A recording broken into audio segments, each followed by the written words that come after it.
guys, it's Amy here from The Social Networker, and today we're going to talk through some of the apps that you can use to help your content creation. We'll drop in a screenshot of the apps from my phone so you can see those. For those of you that are listening to this on the podcast, we'll include a list of them as a PDF download so you can go and grab that. And obviously I'm going to talk through them anyway, so you'll be able to hear what I'm saying. So on one of my screens on my phone, I have the various apps that I use. And one of them, the first one I'm going to chat through is Veemly. Now, Veemly is, it's like a little lion with a crown on is the icon. And Veemly you can use to put in headers and footers around videos and things that you've created so that you can fit them into various social media platforms, and they'll resize it and all the rest of it. So it's very handy if you want to make videos on the fly and you want to put in like catchy banners or footers or whatever it might be. The idea being that it looks like a meme on video. Then we've got Teleprompter, and I've got the light version. There is also a pro version.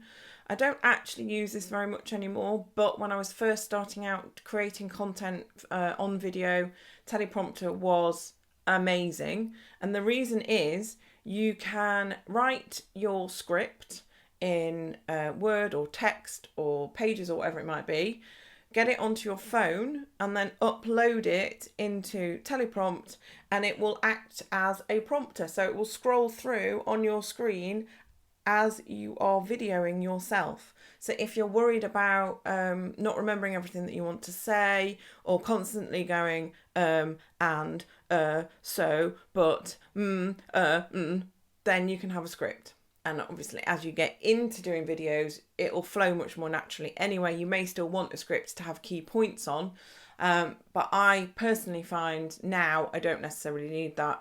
I do recommend it a lot for my clients though, especially when they're just getting into video. Then we have Anchor.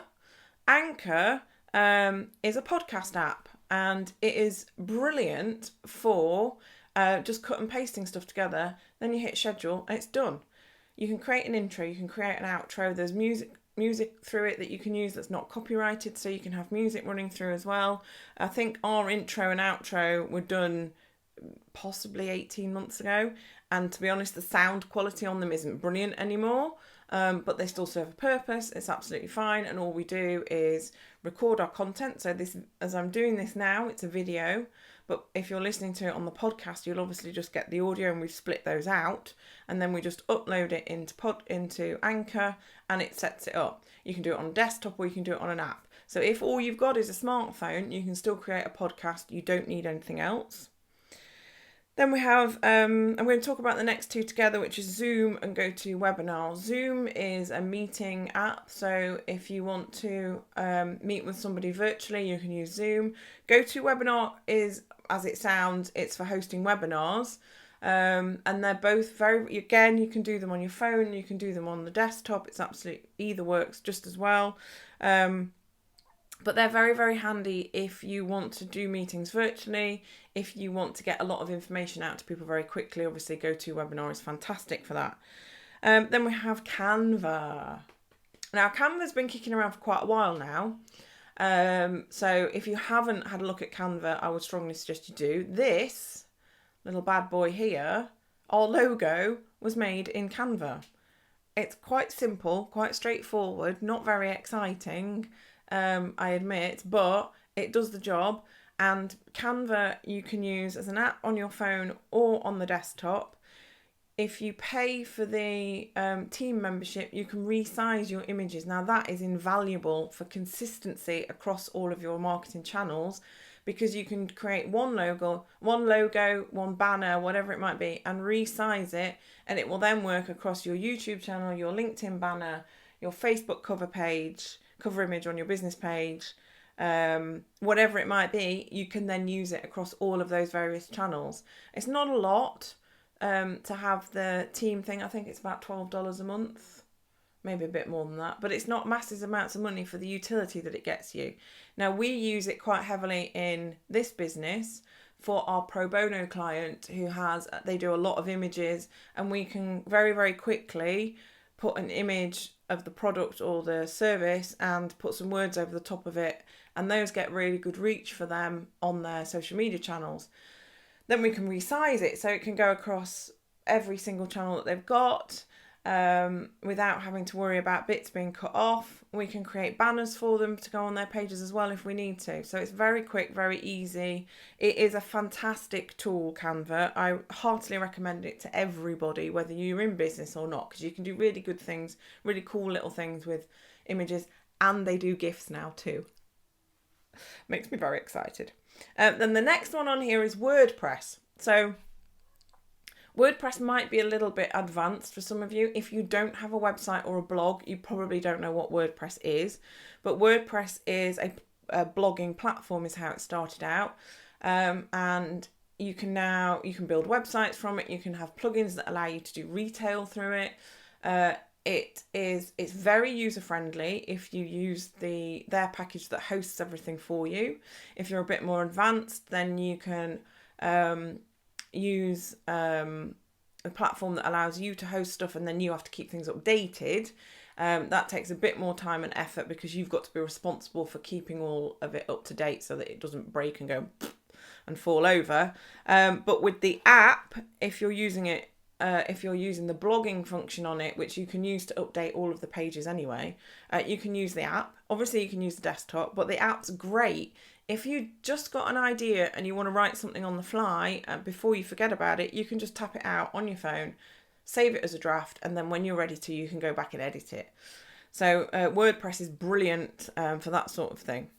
Then we've got iMovie, which I'm sorry if you're not an iPhone user. I'm sure there is an equivalent on Android and other phones, but iMovie, very, very easy to use editing. Now, I use it to edit these videos on the desktop. You can also use it on your phone to edit any videos that you've got on your phone. You can just put them in there, you can edit them. Now, it is slightly restricted on the phone simply because the functionality can't be there to do everything on the phone. So you're not going to be able to do everything, but you can, do a basic crop. You can add in various other elements without having to put it onto a desktop or fret about that. So it is still very, very useful. Then we've got Clips. Now, Clips is a recording app, but you record into it and it will then automatically produce subtitles for you. Now, they do need to be edited. I wouldn't say that it gets it right first time 100% of the time. You do still need to go in and edit them. And I do find that a bit clunky. But if you want to get subtitles up straight away, then it is one way to do it. There are other services like rev.com who will transcribe videos for you, and you can pay to get them transcribed, and then obviously you can put those transcriptions up and use those as subtitles.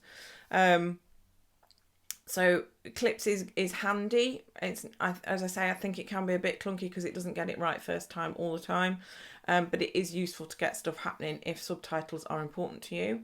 And then we've got Ripple. So Ripple is a great little tool for creating video out of stills and giving things a bit of animation. So again, we use this quite a lot with one of our clients where they have some quite big events that will generate like 200 or 300 images, and rather than trying to collate all of those into a great big long video, which frankly people probably wouldn't watch anyway, you can put about 8 pictures, I think it is, on Ripple, and it will just put them into a video for you, which gives you a very nice, short, succinct way of showing people what an event was about. So Ripple's great for that kind of thing. And then we've got Framelapse, which is another way of creating some videos and things. To be honest, I don't really use Framelapse, so I'm a bit rusty about what it entails. I have used it in the past. But then the next one that I'm very excited about is Patreon. Now, Patreon is this little one here. Now, this is not so much for creating content as for monetizing your content. There are other apps available. I think there's Podio, which is Podio, or Podio. There's Patreon. There's Twitch subscriptions, which is the Twitch streaming service, which we use in my other online persona, I suppose, for want of a better word. But Patreon is, you can subscribe to people who produce content that you enjoy, and you're then helping support them through Patreon. Gives them a certain percentage of whatever you subscribe with, and that obviously then enables them to keep producing the content, because actually until now, content production within in its own right, unless you were employed by somebody to produce content for a business, content production isn't really like paid for. Like, this is not a paid for thing. We do it because we know it helps and it talks to our prospective clients, who we then hope will then come and purchase from us in our workshops or a consultancy business. But actually the content in itself doesn't pay anything. So most people who want to monetize their content will produce adverts. So YouTubers, podcasters will have adverts around their content, which they will then earn something from. Now, it's only when you get to a certain level that you start to earn money on those things and on that return. Whereas with Patreon, you can set up different tiers that people will subscribe to you through. They can be as little as $1, not even £1. They can be $1 a month that people will subscribe for your content. Now, it might be that $1 a month, they get the basic level. They might get early access to something. At $3 a month, they might get early access to something and a WhatsApp group or a Discord channel, if you know what Discord is. It might be that, and then at $5 or $6, they get early access to your podcast, your videos, your training, whatever it might be. And they get the special channels of reaching you, and they get an ads-free site experience. You can build out these various tiers.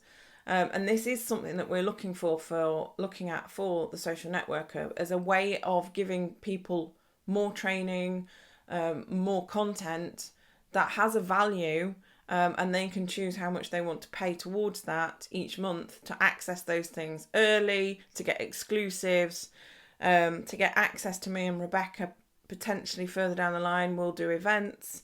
I've got a little noteboard down here, which I'm just going to look at to see what else I've noted down. There might be meetups where you can come and, have one-on-one sessions with us, or roundtable sessions, or whatever it might be. But Patreon is a way of doing that. And the reason that I say that for people is, as content creators, if you're helping other people in your business, whether you're training them to do gel nails and you use that as training, if you put it through Patreon, people can subscribe and they can see you every month doing those updates. For anybody who is generating content, some way of monetizing that content is worth looking at. So those are the apps that we use quite often. Obviously, there's the social media apps themselves: Facebook, Instagram, the Pages app for Facebook, the advertising app for Facebook. We also have, I'm just flicking through as I do this, Google Ads on there. Google My Business is on there. Again, I use Google My Business for the My Domestic Goddess, which is the cleaning agency that I run. I don't actually use it for Social Networker very much. I don't use Google Ads because it's something you have to keep up with. I'm not up to date with it. I am okay on Facebook ads because that's where my interest has taken me. Just seeing if there's any other obvious ones that I use directly for business. What's in there? Oh yeah, I've got things like Excel, Numbers, Keynote, Pages, those things on my phone as well. Twitch, because I use that in my other online persona, so that's on my phone as an app that I use and will be monetized. There's other little bits and pieces like TPS Protect, which is supposed to stop spammers calling you. What else have we got? IGTV, Pinterest. I think that's probably about it. But anyway, there are a phenomenal amount of apps that you can use to help you with business. Oh yeah, there's also things like Evernote, Eventbrite. I have had Evernote in the past. I'm not sure I've got it at the moment, but I don't actually use it very often. I have still got it actually. I could probably make better use of it. Dropbox, Indeed for employers, MailChimp, they all have apps. You can do everything on your phone if you have to. Sometimes it's not as quick and easy as doing it on the desktop, but it's there and you can use them. I'll screenshot all of these again. I'll tidy this up a bit so that it's a bit more succinct. And we will see you again for the next edition of Top Tips. Take care.